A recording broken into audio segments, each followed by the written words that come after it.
Good morning, everyone. It's Tuesday, March 31st, and my poem for today is by Marilyn Nelson.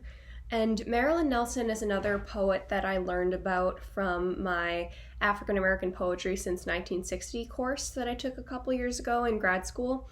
And I really liked her work a lot. This is the collection I'll be reading from today, The Fields of Praise. And it looks like it was first published in 1994. But I also wanted to mention this other book that we read for that class that Marilyn Nelson wrote, and it's actually a children's book, but it's called A Wreath for Emmett Till, and it's really beautifully illustrated as well by someone named Philip Hardy, and it's a sonnet wreath or a sonnet crown, and so that means that this particular type of crown is called a heroic crown, which means there are 15 sonnets, and each sonnet starts with the last line of the previous sonnet, either the exact words or something really similar. And amazingly, I think, the final sonnet, the 15th, is the first line of every previous sonnet in order. And so it's really beautiful. I recommend it. It's obviously sad. It's about Emmett Till, the teenager who was murdered for supposedly winking or speaking at a white woman in the South. But it's really powerful, and I'm so impressed with her work on that collection. And so Marilyn Nelson, she was never the poet laureate of the U.S., but she was the poet laureate of Connecticut from 2001 to 2006. And the poem that I'm going to read today is called The Lost Daughter. And this is a poem I actually wrote about for my final essay for the class. I wrote about several poems by Audre Lorde and Marilyn Nelson that use the image of mirrors. And I kind of claimed that in some ways mirrors can be really damaging because they're showing us what society thinks of us. But when we kind of create our own mirrors and see ourselves in, for instance, the people we love, that can be really empowering. And so this poem is called The Lost Daughter.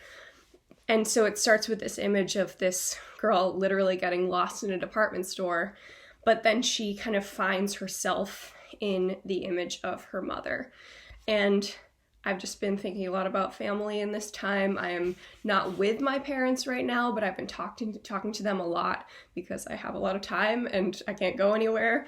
And so I know a lot of us are kind of stuck in our homes with our families. And I think we can, as much as I'm sure that gets frustrating at times, I think it's really nice to think about how we define ourselves by our families, by the people that we love. And so I really love this poem and I wanted to share. So it's called The Lost Daughter by Marilyn Nelson. One morning just before Christmas, when I was 4 or 5 years old, I followed Mama's muskrat coat and her burgundy cloche from counter to counter in the May Company, as she tested powders and colognes, smooth silk scarves and woolen vests, and disappeared down the aisle into the life she lived before I was born. The mirrors rendered nothing more at my eye level than a small brown blur. I understood why the sales clerks didn't see a little girl in a Chesterfield coat, plaid bows on her 5 skimpy braids, or stopped me as I wept my way toward the outside doors and was spun through their transparency out into the snow. On the sidewalk, Santa rang a shiny bell and shifted from his right boot to his left as the fingers in my mittens froze and fell off, one by one. My skin, then my bones, turned to stone that parted the hurrying crowd until at last I drifted, thinned as the smoke from an occasional pipe or cigarette, through the thick white words people spoke. Sometimes a taxi squealed its brakes or beeped to pierce the solid, steady roar of voices, wheels, and motors. The same blue as the sky by now.